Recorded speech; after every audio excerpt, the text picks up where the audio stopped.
IPO जो है दो आज खुल रहे, उन पे भी नज़र डाल देते हैं। जल्द से मैं बताता हूँ कि कंपनीज करती क्या है और कंसर्न्स क्या है।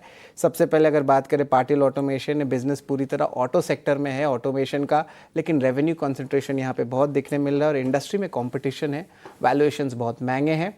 तो पाटिल ऑटोमेशन जो आज खुल रहा है, इनके मर्चेंट बैंकर है सेरीन कैपिटल, और दूसरा एसएमई आईपीओ खुल रहा है समय प्रोजेक्ट सर्विसेज। यहाँ पे भी चिंताएं बहुत सारे दिखने मिल रहे हैं, खास करके रिसीवेबल्स को लेके। रिसीवेबल्स बहुत हाई है, ऑर्डर बुक बहुत छोटा है, काफ़ी छोटा है, 57 करोड़ रुपीज़ का। सरकारी प्रोजेक्ट्स अगर रहते हैं तो बहुत बड़ा B2G रिस्क होता है, जो इस स्टॉक में देखने मिल रहा है आपको। तो ऑफकोर्स समय प्रोजेक्ट सर्विसेज और पाटिल ऑटोमेशन दोनों में ही आप नज़र रखिए। शरण, इन दोनों पे क्या राय थे आपकी, ज़रा बताएं।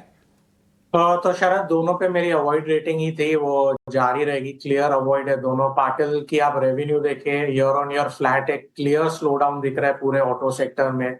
और आप इनके ऑपरेटिंग मार्जिन देखे, पिछले 3 साल से गिरते हुए आ रहे हैं। क्लियरली दिख रहा है इनको प्राइस बढ़ाने की अपॉर्चुनिटी नहीं है। मोर और लेस ऑर्डर रिपीट ऑर्डर्स हैं, और पूरे ऑटो सेक्टर में ही अगर स्लो डाउन है तो रिपीट ऑर्डर कहाँ से आएंगे। प्रॉफिट कैश में कन्वर्ट नहीं हो रहे हैं, तो ओवरऑल काफी वीक फाइनेंशियल मुझे दिख रहे हैं। तो इसके लिए मेरा अवॉइड रहेगा। समय project again EPC player, pipes और रोड कॉन्ट्रैक्टिंग में काम करते हैं। बेसिकली रोड कॉन्ट्रैक्टर इनको कॉन्ट्रैक्ट देते हैं, तो very low end of EPC player also. तो इसके लिए वो तो क्लियर अवॉइड है। बहुत ही छोटा आईपीओ है, 14 करोड़ का। तो मुझे नहीं लग रहा है आगे चल के आपको कुछ इन्वेस्टर को पैसे कमा के देगा। इसलिए जनरली इतनी बड़ी ईपीसी प्लेयर्स 8 से 12 के पी पे ट्रेड करते हैं, तो आपको कोई लेवरेज, कोई सस्टेनेबल एडवांटेज नहीं है वहां पे भी। तो दोनों मेरे अवॉइड ही रहेंगे शरद।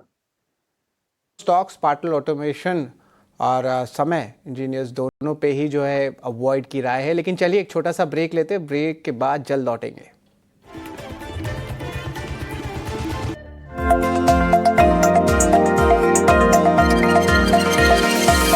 क्या होगी? तो मानसी, मैंने पहले भी काफी बार बोल चुका हूँ, स्टॉक अपने सेक्टर का ऑलमोस्ट लीडर है, फंडामेंटली वेरी स्ट्रांग है। डेफिनेटली स्प्लिट और बोनस से फंडामेंटल में कुछ चेंज नहीं होता है, खाली रेट बदल जाता है। तो मैं बोलूंगा कंपनी में कुछ बदला नहीं है, अभी भी लीडर है, वेरी स्ट्रांग वन चार्ट। आप जिसको पोजीशन है डेफिनेटली बने रहे। मुझे आगे चलते हुए दिख रहा है ये अपना ऑल टाइम हाई भी ब्रेक कर देगा। Overall very strong chart and price action.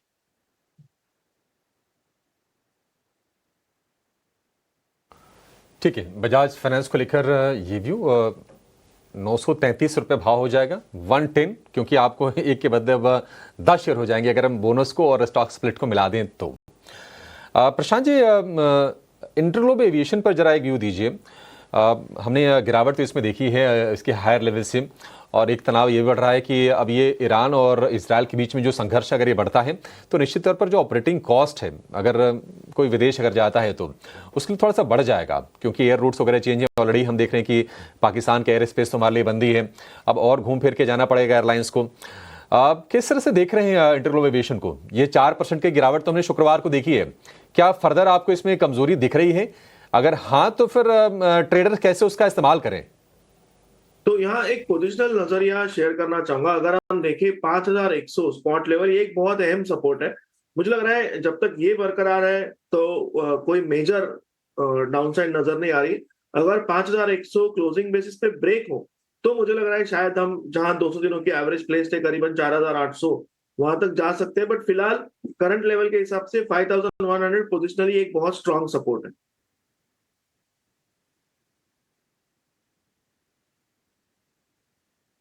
InterGlobe को लेकर ये व्यू हो गया, लेकिन चलिए जरा ये समझ